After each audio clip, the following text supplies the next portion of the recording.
Good morning, friends. I am studying in MSc 2. This is Rohini Mundarshi. Today I am going to talk to you about strategies to avoid plagiarism. Plagiarism म्हणजे एखाद्याची concept आहे तशी घेणे. Isolate the reason why plagiarism occurs. Plagiarism का होते? Identify the different type of plagiarism. प्लॅगरिझमचे कोणते प्रकार आहेत? Then integrate plagiarism prevention. Plagiarism कसा प्रतिबंध करायचा?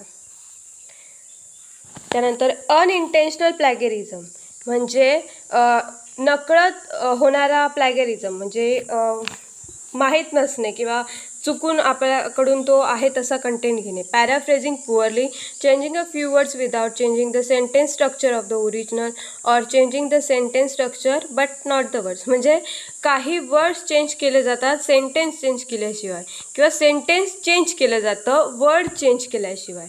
Quoting poorly, putting quotation mark around part of a quotation but not around all of it, or putting quotation marks around a passage that is partly paraphrased and partly quoted. म्हणजे quotation बरोबर दिलं जात नाही. Citing poorly, omitting and occasional citing inaccurately. Citing inaccurate असतं, बरोबर citing केले जात नाही. That is unintentional plagiarism. आता इंटेन्शनल प्लॅगरिझम. इंटेन्शनल म्हणजे हेतू पुरस्पर जाणून बुजून केलेला plagiarism. Passing off as one's own pre written paper from the internet or other sources. इंटरनेटमधून किंवा दुसऱ्या सोर्समधून तो एखादा कंटेंट घेणे आणि तो स्वतःचा आहे असं सबमिट करणे. कॉपिंग and essay or article from the internet, online source और electronic database without quoting or giving credit. Copy एखादा असे किंवा आर्टिकल इंटरनेटमधून घेणे किंवा ऑनलाईन सोर्स किंवा इलेक्ट्रॉनिक डाटाबेसमध्ये घेणे, त्याला कोटेशन किंवा क्रेडिट न देता स्वतःचं आहे असं सबमिट करणे. Cutting and pasting from more than one source to create a paper without quoting or giving credit.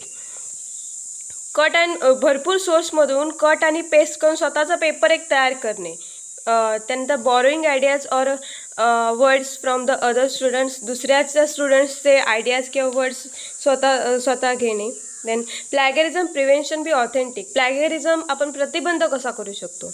Develop to a previously written material but write something new and original. तुम्ही एखादा जुना paper जरी घेतलात पण तो स्वतःचे शब्द किंवा स्वतःचं कंटेंट काहीतरी त्यात नवीन करून देणे. and rely on opinion of experts on a topic but improve upon those opinion. म्हणजे तुम्ही एखाद्या एक्सपर्ट्सचा तुम्ही ओपिनियन देऊ शकता आणि त्यात तुम्ही इम्प्रूव्ह करा.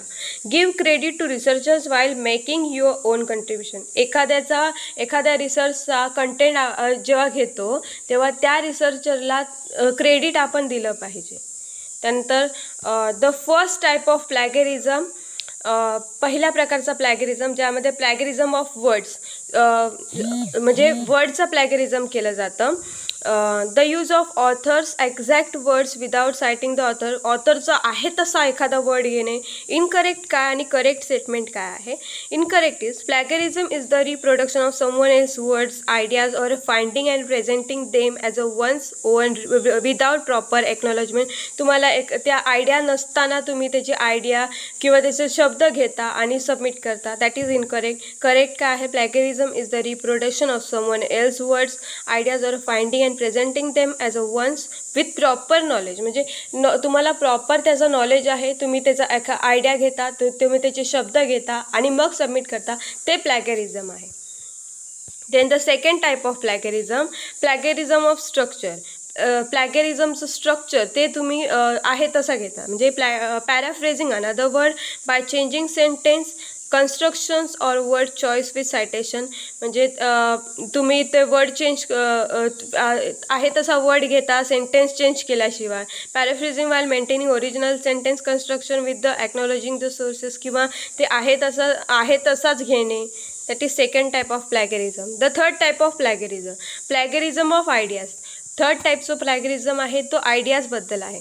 So presenting another ideas as your own without giving the person credit. तुम्ही त्याची एखाद्याची आयडिया घेता एखाद्याचं कंटेंट तुम्हाला आवडला तो तुम्ही घेता, पण तुम्ही कोणाचं आहे हे सांगत नाही, ते स्वतःचं आहे असं सबमिट करता. Submitting a paper without sighting or incorrect sighting अनादर आयडियाज, म्हणजे एखादा पेपर तुम्ही साईट केल्याशिवाय किंवा चुकीचं साईट करून सबमिट करता. That is third type of plagiarism. Fourth type of plagiarism of authorship. Turning in a replications of another work, submitting a paper that you got off the internet or from a friend and presenting it as your own.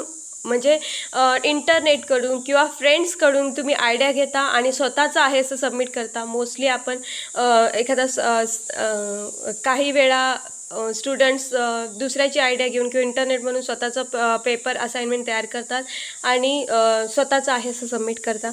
Then the fifth type of plagiarism of self. स्वतःचंच आपण plagiarism करतो. The use of previous works for a separate assignment. आधी केलेला एखादा assignment दुसऱ्या असाइनमेंटसाठी तोच पहिला केलेला असाइनमेंट घेणे. Although these were your original words and thoughts, receiving credit for a previous assignment is a considered cheating. जरी ते तुमचे वर्ड किंवा तुमची आयडिया घेऊन तुम्ही क्रिएट केलेला असेल, पण तुम्हाला त्या असाइनमेंटसाठी क्रेडिट दिलेलं असेल आणि तेच तुम्ही परत कंटेंट घेतात, ती पण एक प्रकारची चिटिंग आहे. हे पाचव्या टाईपचं प्लॅगरिझम आहे. In the penalties of plagiarism. Penalties आहेत. Although the plagiarism can be intentional or unintentional, both have consequence. तुम्ही हेतुस्पूरक किंवा नकळत करा, दोन्ही चुकीचंच आहे. A meeting with the VP of students will be scheduled to determine an outcome. Receiving 0 on the assignment, 0 marks भेटतात किंवा फेलिंग द कोर्स, फेल करतात. Then the plagiarism. काय प्लॅगरिझम आहे? Misrepresenting the ideas, expression of ideas or work of others as a one's on. म्हणजे represent बरोबर केलं जात नाही की दुसऱ्याची आयडिया स्वतःचं म्हणून सबमिट करणे. It includes reproducing or paraphrasing portions of someone else published or unpublished material regardless of the source and presenting this as one's own thinking by not acknowledging the appropriate source or by the failure to use appropriate quotation mark. म्हणजे जेव्हा एखाद्याचा content तुम्ही घेता, तुम्हाला त्याचं knowledge नसतो, पण कसं पण कोटेशन देऊन कसं पण सबमिट करणे. देन एक्झाम्पल काय आहेत? Using direct verbatims, quotation, paraphrase material, algorithm, formula, scientific or mathematical concept or ideas without appropriate acknowledgement in any academic assignment. एखादा असाइनमेंट करण्यासाठी कोणाची तरी लॅबोरेटरीजमधून मटेरियल घेणे किंवा अल्गोरिदम फॉर्म्युला घेणे, सायंटिफिक मटेरियल, मॅथमॅटिकल कन्सेप्ट घेणे, एखाद्याची आयडिया घेणे. Then submission of a take home examination as a laboratory report or other assignment written in whole or in part by someone else using another data or research finding, buying or selling term papers of assignment. म्हणजे examination किंवा असे लिहायला सांगितला किंवा एखाद्या लॅबोरेटरीमधून report घेऊन स्वतःच आहे असं सबमिट करणे. Submitting a computer program develop in whole or in a part by someone else. म्हणजे एखाद्याचा कम्प्युटर प्रोग्राम तुम्ही घेता आणि तो सबमिट करता. That is the plagiarism. म्हणजे प्लॅगरिझम काय आहे? देन पॅनल्टीज लागतात. पॅनल्टीज शिक्षा काय भेटू शकते? If a student is found guilty of academic misconduct and official warning will be given that an offence is now noted in that student's record and that a subsequent offence will attract a more severe penalty.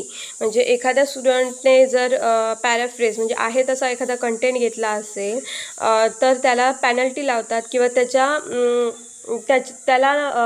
त्याच्या notice म्हणजे note केलं जातं की त्याने काय cheating केली आहे. In addition one or more following penalties may be given. खाली काही पॅनल्टीज दिल्या आहेत.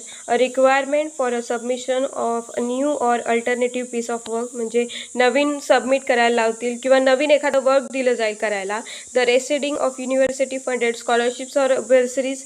म्हणजे एखाद्या स्टुडंट्सने जर त्याला स्कॉलरशिप किंवा अदर फॅसिलिटीज मिळत असतील तर ते काढून घेऊ शकतात. partial or a total loss of a marks on the examination or assignment of a course in which the offense occurred. त्याला मार्क्स कमी किंवा मार्क्स कमी किंवा त्याला टोटल लॉस होईल त्याचा मार्क्समध्ये, एक्झामिनेशनमध्ये तो फेल होऊ शकतो. Suspension or expulsion from the university, काही काळासाठी सस्पेन्स किंवा त्याला कायमचा कॉलेजमधून काढून टाकलं जाऊ शकतं. Recommendation for a revocation or rescinding of a degree, म्हणजे पुन्हा डिग्रीसाठी त्याला लावू शकतात. Then to avoid plagiarism avoid कसं करायचं? साईट युअर सोर्स, स्वतःचं साईट सोर्स करा. ड्रॉ फ्रॉम मेनी सोर्सेस, वेगवेगळ्या सोर्समधून तुम्ही आयडिया घ्या. Never copy more than 3-4 words in a row from a source without using quotation mark. एखाद्या कंटेंटमधून 3-4 वर्डपेक्षा कोटेशन दिल्याशिवाय घेऊ नका. Never use special words or phrases without proper quoting and citing them. Proper quote किंवा cite केल्याशिवाय नवीन word घेऊ नका. What do I need to cite, काय तुम्ही साईट केलं पाहिजे. You should always provide reference for, तुम्ही कशासाठी रेफरन्स घेतला पाहिजे. म्हणजे एखादा साईट करताना तुम्हाला कोणत्या प्रकारसाठी रेफरन्स घेतला पाहिजे त्याची उदाहरणार्थ direct quotation, summaries, paraphrases, statistics, charts, graphs, diagram, controversials, interpretation, results of other research, यासाठी तुम्ही रेफरन्स घेतला पाहिजे. What don't I need to cite, म्हणजे कशासाठी तुम्ही साईट नाही केलं पाहिजे. You don't need to provide reference for common knowledge or a fact, common नॉलेजसाठी किंवा कॉमन वस्तू आहे त्यासाठी तुम्ही रेफरन्स नाही घेतला पाहिजे. Your on arguments and original ideas, तुम्ही स्वतःचं आर्ग्युमेंट्स, तुम्ही स्वतःचे आयडियाज दिले पाहिजे. पॅराफ्रेजेस, गुड पॅराफ्रेजेस काय आहे? Change the word order and structure of sentence, order change करणे किंवा स्ट्रक्चर सेंटेन्सचं चेंज करणे. Use synonyms and different form of word, म्हणजे एखादा वर्ड तुम्हाला जर घ्यायचा आहे एखाद्या कंटेंट म्हणून तर त्याचे सिमिलर वर्ड्स घेऊ शकता किंवा त्याच प्रकारचा दुसरा वर्ड कोणता असेल तर तो घेऊ शकता. May change voice or perspective, past tense, present tense change करणे. हे पॅराफ्रेजेस, म्हणजे एखाद्याचं कंटेंट जर तुम्हाला घ्यायचंच आहे तर त्याचं स्ट्रक्चर सेंटेन्सचं किंवा एखादा सिमिलर वर्ड किंवा त्याचं व्हॉइस चेंज करत राहणे. Good paraphrasing changes the voice. Then good paraphrases काय आहे? ड्रॉ फ्रॉम मल्टिपल सोर्सेस, वेगवेगळ्या सोर्सेसमधून तुम्ही ती आयडिया घेऊ शकता. Do not change the author meaning, एखाद्या ऑथरचं ते मिनिंग काय आहे ते चेंज करू नका. साईट द सोर्स ॲक्युरेटली, म्हणजे सोर्सेस जे साईट करणार ते प्रॉपर वेने सर्च करा. देन साईट युअर सोर्सेस, स्वतःचं सोर्स साईट करा. Wien sighting quotation include the page number, आता एखादा जर रिसर्च आपण करतो तेव्हा दुसऱ्याचा रेफरन्स घेतो, त्या रेफरन्सचा पेज नंबर आपल्या लाईनवर इनपुट करणे किंवा अल्फाबेटिकली लिहिले पाहिजे. सेट ऑफ लॉंग कोटेशन दिलं पाहिजे. Cite a secondary work discuss within your sources, secondary work घेतलं पाहिजे. त्यानंतर cite computer software use for analysis, computer sources आहे सॉफ्टवेअर, ते अनालिसिससाठी यूज करा. Credit those whose formula you have use for calculation, म्हणजे कॅल्क्युलेशनसाठी तुम्ही कोणाचा कॅल्क्युलेशन आहे ते त्याला क्रेडिट द्या, म्हणजे तुम्ही ते सांगा की कोणाचं आहे. So this is all about strategies of paraphrasing. Thank you.